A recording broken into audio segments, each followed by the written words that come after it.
Gajwel Pragnapur municipality పరిధిలోని గుండెనపల్లి గ్రామస్తులు తమ గ్రామ నల్లపోచమ్మ ఆలయ భూమిని కాపాడాలని వంటావార్పు కార్యక్రమం నిర్వహించారు. ఈ సందర్భంగా గ్రామస్తులు మాట్లాడుతూ గత 200 సంవత్సరాలుగా మా తాత ముత్తాతల నుండి ఇప్పటివరకు నల్లపోచమ్మ దేవతను పూజిస్తున్నామని పేర్కొన్నారు. గ్రామస్తులు అంతా కలిసి నల్లపోచమ్మ గుడిని గత 3 సంవత్సరాల క్రితమే నిర్మాణం చేపట్టామని అన్నారు. రియల్ ఎస్టేట్ వ్యాపారులు తమ గుడి నిర్మాణం అడ్డుకొని పోలీస్ స్టేషన్లో మాపై అక్రమ కేసులు పెట్టారని వారు అన్నారు.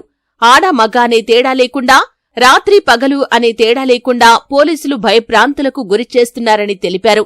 ఈ రోజు నల్లపోచమ్మ అమ్మవారికి నైవేద్యం సమర్పించుకుందామని వంటావార్పు కార్యక్రమాన్ని చేపట్టామని, ఈ రోజు కూడా పోలీసులు వచ్చి మమ్మల్ని భయప్రాంతులకు గురిచేశారని అన్నారు. ఎవరు అడ్డువచ్చినా, ఎవరు ఎన్ని కుట్రలు చేసినా మా గ్రామస్తులమంతా కలిసి శ్రీ నల్లపోచమ్మ ఆలయ నిర్మాణాన్ని పూర్తి చేస్తామని వారు తెలిపారు. ఈ కార్యక్రమంలో మాదగారి కుమార్, రంగయ్య, ఫణీందర్రావు, హనుమంత్, భీములు, హనుమంత్, సాయిలు, శివవ్వ, సాయవ్వ, నర్సవ్వ, కమలమ్మ, హంసవ్వ, యాదవ్వ, గ్రామస్తులు పెద్ద సంఖ్యలో పాల్గొన్నారు. గ్రామం గుండన్నపల్లి, గజ్వేల్ మండలం, విజయనగర డిస్ట్రిక్ట్. ఈ గుండన్నపల్లి గ్రామంలో గత 200 సంవత్సరాల నుంచి ఉన్నటువంటి పోచమ్మ గుడిని ఊరు గ్రామ ప్రజలందరూ కలిసి గుడి నిర్మాణం కోసం గత 3 సంవత్సరాల కిందట ప్రారంభించినాము. ఆ నిర్మాణం చేపట్టి అది స్లాబ్ లెవెల్ దాకా వెళ్ళిన తర్వాత కొంతమంది రియల్ ఎస్టేటు వ్యక్తులైనటువంటి వేణు, సీను, వెంకట్రావు, సత్యం వీళ్ళు ఈ గుడి నిర్మాణాన్ని అడ్డుకోవడం జరిగింది. గత కేసుల పాలు చేయడము, 9 మంది మీద కేసులు పెట్టడం జరిగింది. ఆ కేసులకు మేము బెయిల్ బయటకు వచ్చడం తర్వాత అమ్మవారికి మొక్కు తీర్చుకోవడానికి ఈరోజు నైవేద్యం పెట్టి అమ్మవారిని శాంతి చేపిద్దామని ఈరోజు మేము ఈ కార్యక్రమం పెట్టినాము. ఈ కార్యక్రమం పెట్టిన తర్వాత ఇట్లా వ్యక్తులు పోలీస్ స్టేషన్కు ఫోన్ ద్వారా చెప్పి మళ్ళీ 2 కానిస్టేబుల్ పంపించినారు. మేము ఒక పట్టు మీద ఉండి మా అమ్మవారికి నైవేద్యం పెట్టి మేము భోజనాలు చేసి వెళ్దామనే కార్యక్రమ పట్టుతోటి మేము ఉన్నాము. మా యొక్క కోరిక నెరవేరాలని అమ్మవారిని కోరుకొని ఈరోజు అన్నదాన కార్యక్రమంలో ప్రోగ్రాం పెట్టినాము. ఎంతమంది వచ్చినా కానీ, ఏ నాయకులు వచ్చినా కానీ, ఎవరు వచ్చినా కానీ మేము ఈ గుడి నిర్మాణం చేపట్టి మా యొక్క కోరిక నెరవేర్చుకుంటాము.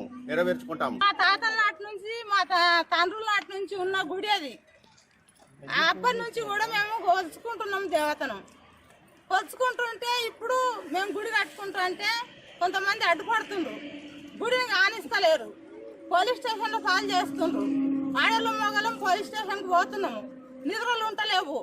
గుడి కాడ కూడా కావాలంటే ఆడికి కూడా వచ్చిపోతుర్రు. ఇవల్ల మేము అన్నదానం పెట్టుకొని ఇంత దేవతకు శాంతి పెట్టుకొని ఇంత బుక్కటి తిందామని వచ్చినాము. వస్తే మళ్ళీ పోలీసు వాళ్ళు వచ్చిపోయారు, కానిస్తలేరు. మేము ఇక్కడనే ఉన్నాము, కేసులు అయినాయి. మేము వండుకుంటున్నాము, ఇన్ని దేవునికి నైవేద్యం పెట్టుకుంటాము. ఎవరు వచ్చినా గుడి ఆపము, ఇక్కడనే భోజనం చేసుకుంటాము. రాత్రి కానీ పగలు కానీ ఇన్నే ఉంటాము. సంవత్సరాలు అంటే మా ముత్తాత నుంచి ఉందట. ఇది ముత్తాత అప్పయ్య వచ్చినప్పటికే ఉందట. మరి ఇప్పుడు అప్పయ్యకి ఎన్నేళ్ళు? 200 సంవత్సరాలు ఇప్పుడు ఈ గుడి ఉండబట్టి. వీళ్ళ అవసరాల కోసం, వీళ్ళ ప్లాట్ల కోసం వీళ్ళు ఇట్లా చేస్తారు. మా ఊరోళ్ళే ఒక 5-6 కట్టుకొని ఇస్తారో ఏం లేదు, పోలీస్ స్టేషన్ల చుట్టూ తిప్పుతారు. మరి మా మొగోళ్ళు తెల్లం దాకా పగలు కష్టపడి రాత్రి 1 గంట అవుతుంది, 2 అవుతుంది. మరి మా వాళ్ళకి ఏమన్నా అయితే వీళ్ళు బాధ్యులా? వీళ్ళందరూ బాధ్యులా? ఇంకయ్య, సీను, వేణు, ఇంకయ్య, ఇంకో సీను, వెంకట్రావు అడ్డం తిరుగుతారు. గుడి కట్టుకొని ఇస్తలేరు, కేసులు పెట్టిరు అందరి మీద. 40 మంది మీద పెట్టిరట. నిన్ననే బయటకు వచ్చింది. గుండన్నపల్లె ఏళ్ళ 3 సంఖ్యలు నడిచిపోయినాయి. ఈనాడు పోషమ్మ తల్లిని తీసేస్తామంటుండ్రు. మమ్మల్ని గుడి కట్టనిస్తలేరు.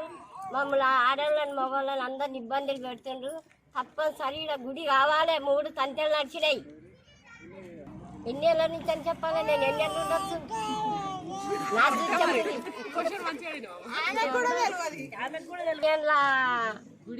గుడి అది.